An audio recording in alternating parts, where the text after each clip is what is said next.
Hello दोस्तों, कैसे हैं आप सब। हमारी कहानियां देखने के लिए हमारे चैनल को सब्सक्राइब कीजिए और हाँ, बेल आइकॉन पर क्लिक करना मत भूलिएगा। गरीब बहू को मिला रिश्तों से भरा ससुराल। पूजा हाथों में आरती की थाली लेकर अपनी देवरानी के स्वागत के लिए दरवाजे पर खड़ी थी।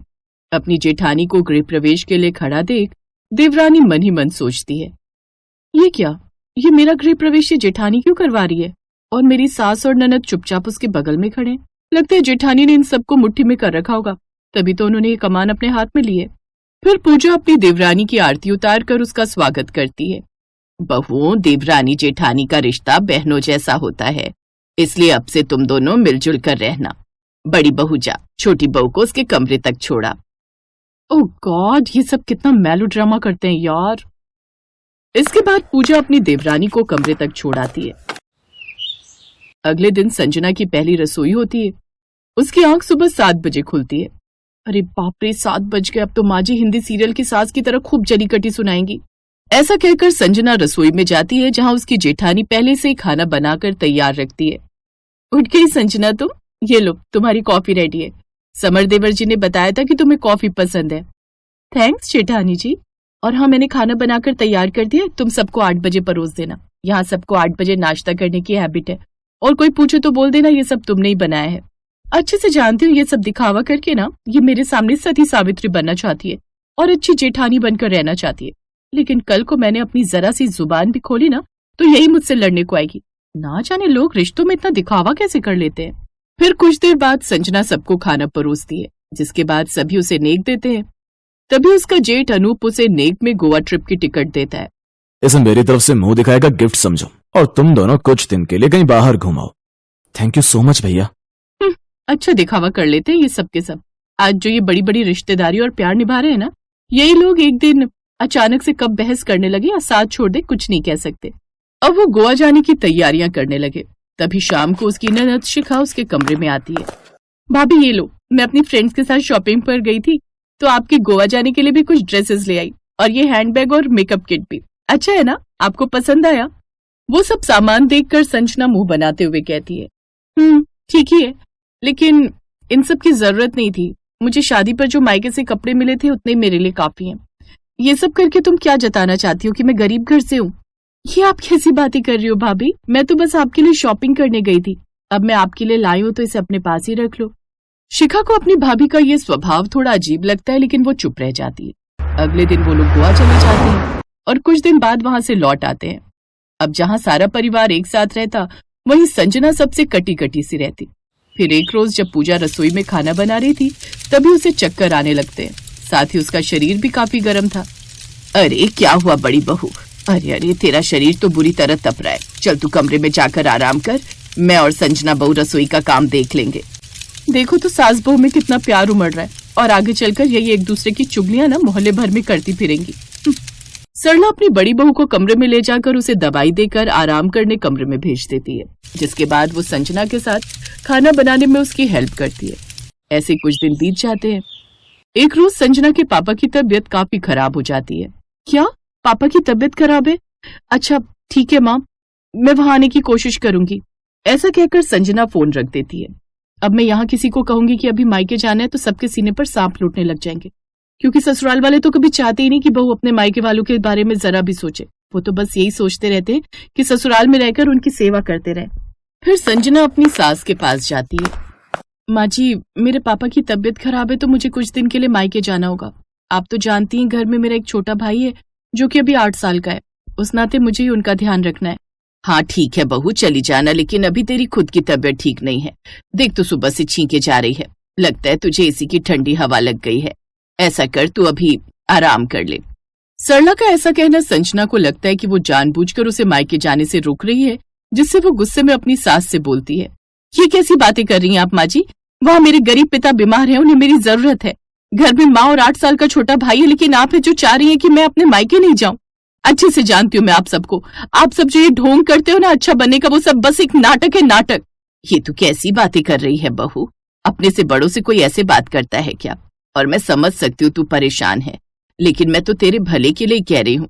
रहने दीजिए, कोई भला बनने की जरूरत नहीं है यहाँ सबको। अच्छे से पता है जो आज अपनेपन का दिखावा करते हैं ना, वही बुरा वक्त आने पर सबसे पहले छोड़कर भागते हैं।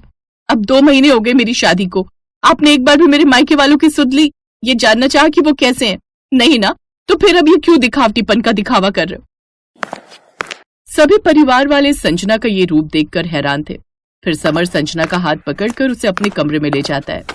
आखिर क्या बात है, तुम रिश्तों को लेकर इतनी उलझी हुई क्यों? आखिर इतनी नफरत क्यों भरी हुई है तुम्हारे अंदर? फिर संजना रोते हुए उसे सारी बात बताती है। हम भी पहले बहुत अमीर थे समर, मेरे पापा का बहुत बड़ा बिजनेस था। जब तक उनका बिजनेस बहुत अच्छा चलता रहा, सब रिश्तेदार उनके आगे पीछे घूमते, उनकी जी हजूरी करते। लेकिन एक रोज पापा का सारा बिजनेस डूब गया, जिसके बाद से सब रिश्तेदारों ने भी हमसे मुंह मोड़ लिया और उस बुरे वक्त में किसी ने हमारी मदद नहीं की। हम आर्थिक रूप से काफी गरीब हो गए। बस उसी दिन से रिश्तेदारों से मुझे चिढ़ सी मचने लगी। ओह, तो ये बात है। देखो सना, जो हुआ उसे भूल जाओ, उसे कोई बदल तो नहीं सकता। और आज तुम आराम करो, कल सुबह अपने घर चली जाना। अभी तुम्हारा इन्फेक्शन भी कहीं उन्हें न फैल जाए। सबके मना करने पर संजना मायके नहीं जाती है और उस रोज अपने कमरे में ही रहती है। फिर अगली सुबह वो देखती है कि घर पर उसके सास ससुर कोई नहीं होता, साथ ही पति भी नहीं होता। देखा, मैंने कहा था ना सबको अपनी पड़ी है। माँ और बाबूजी जरूर अभी तक सो रहे होंगे और समर भी मॉर्निंग वॉक पर चले गए हैं। फिर वो झट से ऑटो लेकर अपने गरीब मायके पहुंच जाती है, जहाँ उसका छोटा भाई नवीन ही घर पर होता है। अरे नवीन, माँ और बाबा कहाँ हैं? वो तो हॉस्पिटल गए, बाबा अस्पताल में भर्ती हैं। क्या? अच्छा, कौन से? वो जो पास में सरकारी अस्पताल है उसी में ना? नहीं दीदी, बड़े महंगे वाले प्राइवेट अस्पताल में। लेकिन प्राइवेट हॉस्पिटल में उन्हें कौन ले गया? नवीन जीजू, वो कल रात ही यहाँ आए थे और पापा को अपने साथ गाड़ी में हॉस्पिटल ले गए। क्या? तभी संजना की नजर अपने भाई के नए स्कूल बैग और किताबों पर गई। नवीन, ये तेरे सरकारी स्कूल में इंग्लिश बुक्स लग गई क्या? अरे नहीं दीदी, ये तो प्राइवेट स्कूल की है, जहाँ मैं अभी पढ़ने जाता हूँ। Private school? हाँ, नवीन जीजू बहुत अच्छे हैं। उन्होंने आप दोनों की शादी के अगले दिन ही मेरा एडमिशन बड़े से प्राइवेट स्कूल में करवा दिया। और आपको पता है, साथ ही बाबा की दवाइयों का खर्चा भी उठाते हैं। और आपकी सास और जेठानी हर महीने आकर यहाँ राशन पानी सब भरवा जाते हैं। और आपकी ननद शिखा दीदी, वो हर रोज कॉलेज से आने के बाद थोड़ी देर यहाँ आकर मेरा होमवर्क करवा जाती हैं। और आपके जेठ जी है ना, बड़े भैया, वो मुझे नए कपड़े, जूते और बैट बॉल देकर गए, साथ ही स्कूल बैग भी दिया है। ये सब सुनकर संजना की आंखें भर आईं। तूने मुझे ये सब पहले क्यों नहीं बताया? मैं कब बताता? आप जब भी बात करती, माँ या बाबा से ही फोन पर बात करती। और माँ बाबा को आपके ससुराल वालों ने मना किया हुआ था ये सब बताने के लिए, ताकि आपको बुरा ना लगे। ये सब सुनकर संजना सीधे उस हॉस्पिटल पहुंचती है, जहां वो देखती है कि हॉस्पिटल में उसके ससुर और पति डॉक्टर से बात कर रहे होते हैं। वहीं दूसरी तरफ सरला और उसकी जेठानी अंजना की माँ को कैंटीन में बिठाकर खाना खिला रही होती हैं। बहन जी, आप टेंशन मत लीजिए, थोड़ा सा खा लीजिए, सब ठीक हो जाएगा, भगवान पर भरोसा रखो। इसके बाद संजना के पिता को बड़े अस्पताल में शिफ्ट किया जाता है, जहां वो पूरी तरह से ठीक हो जाते हैं। उस दिन के बाद से संजना को अपनी गलती का एहसास होता है और वो सबसे माफी मांगती है। अब उसे रिश्तों की अहमियत बहुत अच्छे से समझ आ गई थी, जिसके बाद वो सबके साथ हंसी खुशी रहने लगती है।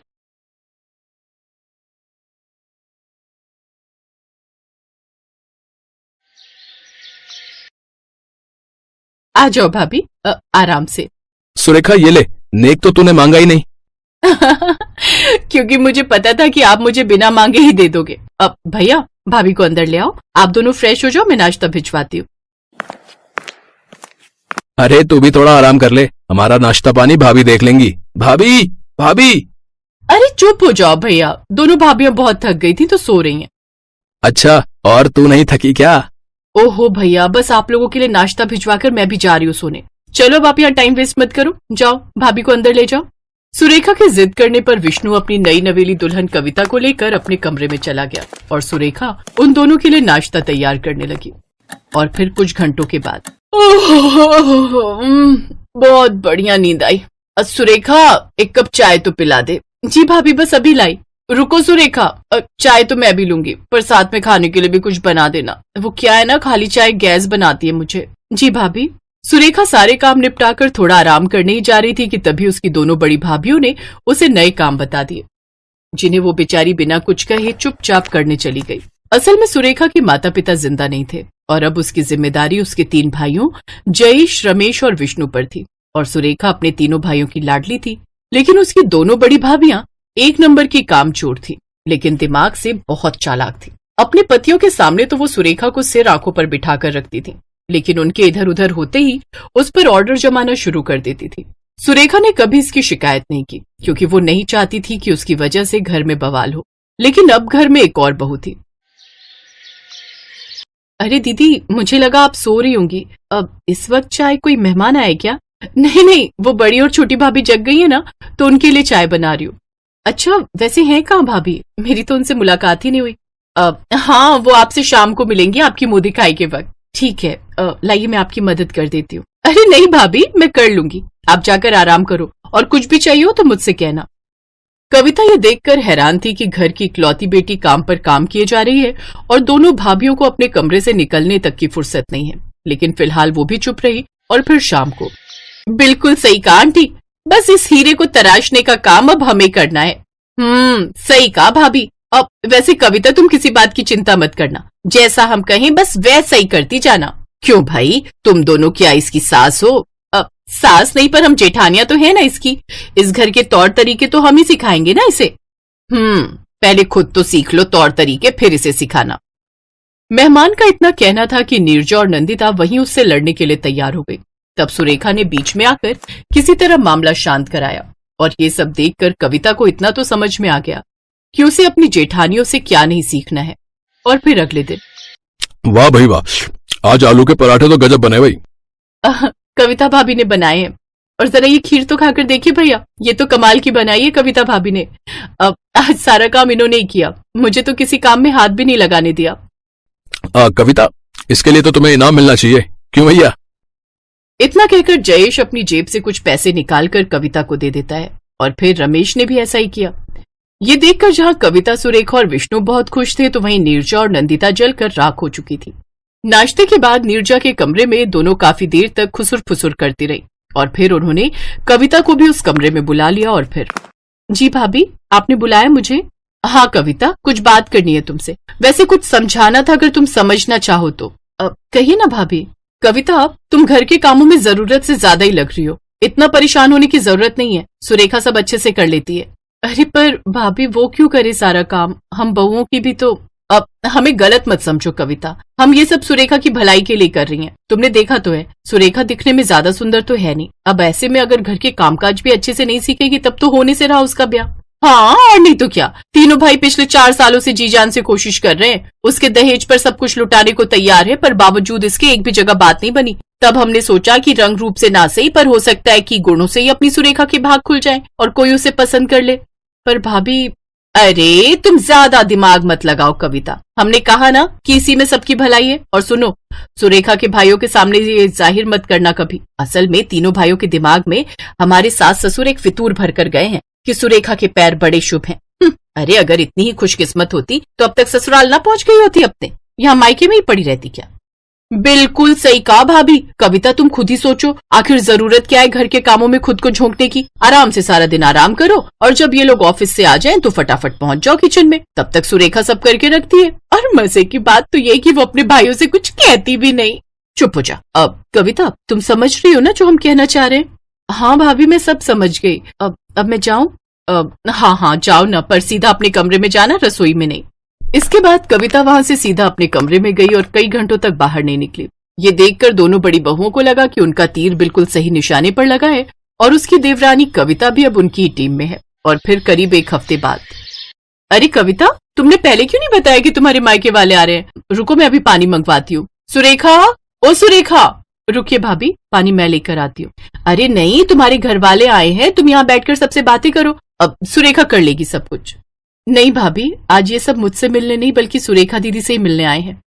आप दोनों बैठिए ना, मैं बस अभी आई। नीरजा और नंदिता को कुछ समझ में नहीं आ रहा था कि आखिर हो क्या रहा है। तब तक तीनों भाई भी घर आ गए। और फिर भाई, जिस दिन मुझे कविता ने सारी बात बताई, मेरा तो दिल खुश हो गया।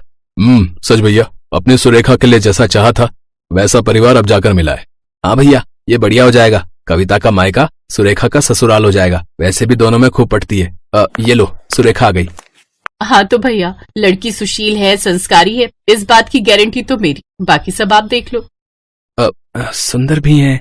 मुझे रिश्ता मंजूर है। सुरेखा दीदी, आप भी अच्छे से देख लो, लड़का इंजीनियर है, संस्कारी है और मेरा भाई है। सुरेखा ने सर्वेश को देखा और फिर मुस्कुराकर कविता को और फिर, लो जी, इसी बात पर निकालो बालूशाही, क्योंकि जब मियाँ बीवी राजी तो क्या करेंगी भाभी? अब मेरा मतलब है काजी। तो इस तरह सुरेखा का रिश्ता तय हो गया और अब वो बहुत जल्द दुल्हन बनकर अपने घर से विदा लेने वाली थी। दूसरी तरफ उसकी दोनों भाभियों को ये समझ नहीं आ रहा था कि सुरेखा की विदाई के बाद अब उनकी दाल कैसे गलेगी, क्योंकि कविता से जीत पाना तो फिलहाल उन्हें नामुमकिन ही लग रहा था। हेलो दोस्तों, कैसे हैं आप सब? हमारी कहानियां देखने के लिए हमारे चैनल को सब्सक्राइब कीजिए और हाँ, बेल आइकॉन पर क्लिक करना मत भूलिएगा।